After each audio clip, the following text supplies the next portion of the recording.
నమో నరసింహ. గోవులో సకల దేవతలు కొలువై ఉంటారంటారండి, నిజమే. అలాగే పితృదేవతల అనుగ్రహం కోసం కూడా గో పూజ చేయమని, అలాగే గో సేవ చేయమని చెబుతూ ఉంటారు మన పెద్దలు. ఇందులో భాగంగా ఇప్పుడు రాబోతున్నటువంటి భాద్రపద మాసంలో మహాలయ పక్షంలో ఎటువంటి కార్యక్రమాలు మనం చేయొచ్చు అనేది ఒకసారి నేను ఆలోచిస్తే నాకు అనిపించింది. నేను ఎప్పుడూ వచ్చేటువంటి ఆశ్రమం భద్రాచలంలో ఉన్నటువంటి గోవింద కల్పవృక్ష నారసింహ సాలిగ్రామ ఆశ్రమం అండి. ఇక్కడ గోసేవ అంటే గోవుకి గోవిందుడికి ఏకకాలంలో మనం పూజ చేసుకోవచ్చు, ప్రదక్షిణలు చేయవచ్చు. మరి ఇక్కడ కూడా మహాలయంలో విశేషంగా పూజలు చేస్తున్నారు, ప్రత్యేకించి గోవులకు. ఎలాంటి కార్యక్రమం, ఎవరెవరు పాల్గొనవచ్చు, ఎలా మనం ఆ కార్యక్రమాలు చేసి మన పితృదోషాలు ఇవన్నీ కూడా మనం పోగొట్టుకోవచ్చు, వారి అనుగ్రహం పొందవచ్చు, ఇవాళ వీడియోలో తెలుసుకుందాం. మనతో పాటు ఉన్నారు ఆశ్రమ నిర్వాహకులు డాక్టర్ కృష్ణ చైతన్య స్వామి గురువు గారు. వారితో మాట్లాడదాం. గురుగారు నమస్కారం అండి. నమో నరసింహ. నమస్కారం. నమో నరసింహ. పితృదేవతల అనుగ్రహం కోసం ఎన్నో తాపత్రయపడుతుంటారు. అంటే ఏమైనా విశేషంగా పూజలు ఏమైనా చేసుకున్నా చాలా మందికి మాకు ఫలితం లేదండి అంటారు. వీటికి కారణం దైవానుగ్రహం లేకపోవడం అనేది చాలా మంది భావన. కానీ మీరు చాలా సార్లు చెప్పారు వీటన్నిటికీ పితృదేవతల అనుగ్రహం ఉండాలి ముఖ్యంగా అని చెప్పి. ఇక్కడ విశేషంగా మహాలయ పక్షంలో కార్యక్రమాలు చేస్తున్నారని విన్నానండి. గోవుకి సంబంధించి మరి ఎలాంటి కార్యక్రమాలు వివరించండి. తప్పకుండా మనకు శాస్త్రమే చెప్తుంది, వేదం చెప్తుంది, గోవులో సకల దేవతలు ఉంటారు అని చెప్తాం కదా. అదేవిధంగా గతించినటువంటి పితృదేవతలు ఎవరైతే ఉంటారో మనకు వసురుద్ర రూపాల్లో ఉండేటువంటి పితృదేవతలు గోవులో ఉంటారు అని చెప్పి మనకు శాస్త్రం చెప్తుంది.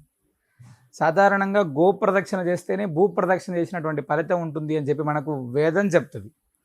గోవుకి ఆహారం అందిస్తే లేదా గోసేవ చేస్తే ఎలాంటి దోషాలు ఉన్నప్పటికీ కూడా తొలగిపోతాయి అని చెప్పి, జాతకరీత్యా ఉన్నటువంటివి తొలగిపోతాయని చెప్తారు. అదేవిధంగా గోవుని మనం దానం చేస్తే లేదా గోసేవ చేస్తే ఇవన్నీ కూడా ఎలాంటి పితృదోషాలు ఉన్నా పోతాయని చెప్తారు పెద్దలు.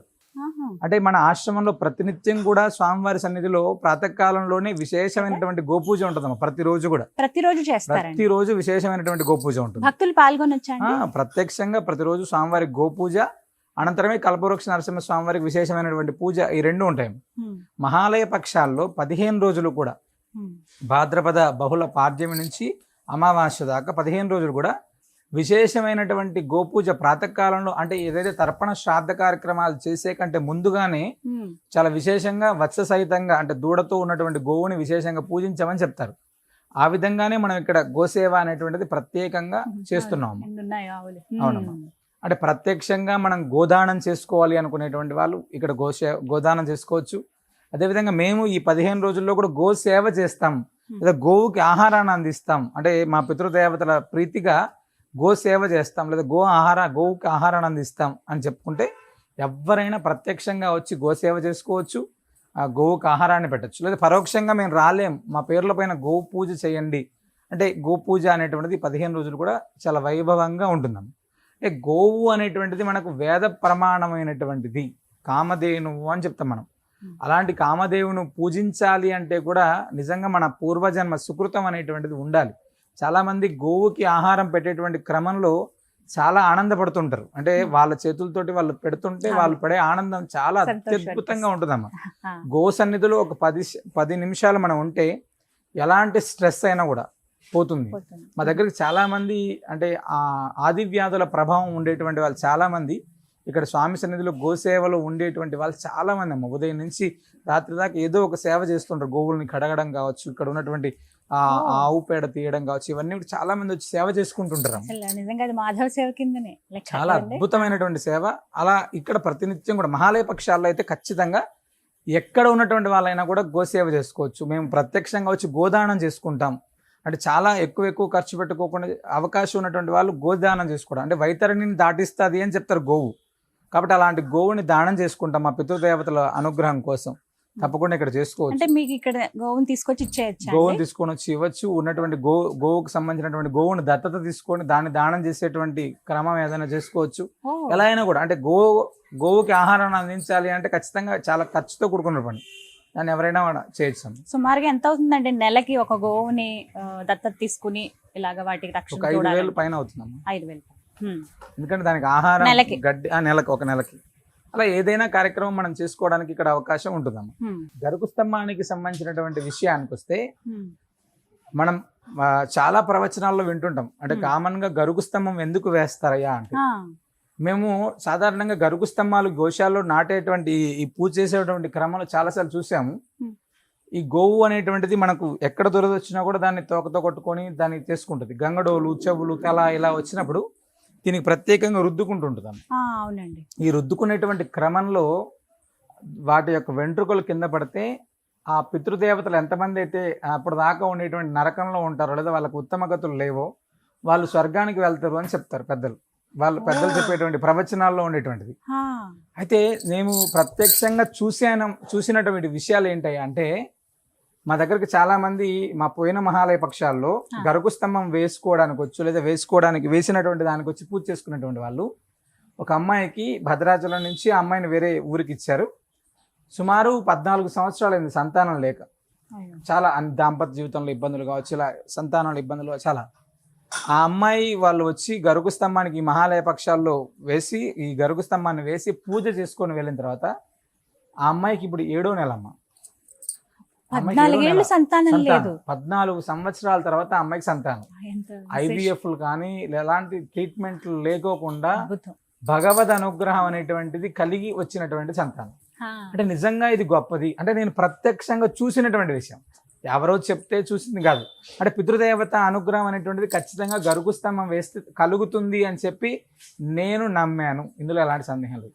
ఈ గరుకు స్తంభాలు వేసేటువంటి క్రమంలో కూడా మేము చాలా మంది పోటీ పడతారు వీటిని వేయాలని. ఒక్కొక్కటి వేయాలంటే చాలా ఖర్చు అవుతుంది కాబట్టి మేమే మహాలయ పక్షాల్లో ప్రత్యేకంగా ఒక 3 గరుకు స్తంభాలను ఏర్పాటు చేసి ఎవరైనా సరే మాకు పితృదేవతలకు సంబంధించినటువంటి ఇబ్బందులు ఉన్నాయి, దోషాలు ఉన్నాయి అనుకునేటువంటి వాళ్ళు ప్రత్యక్షంగా లేదా పరోక్షంగా మీ పితృదేవతల ప్రీతిగా గరుకు స్తంభానికి ప్రత్యేకంగా పూజ చేసుకోవడం కోసం ఇక్కడ ఏర్పాటు చేస్తున్నాం. మేమే ఏర్పాటు చేస్తున్నాం.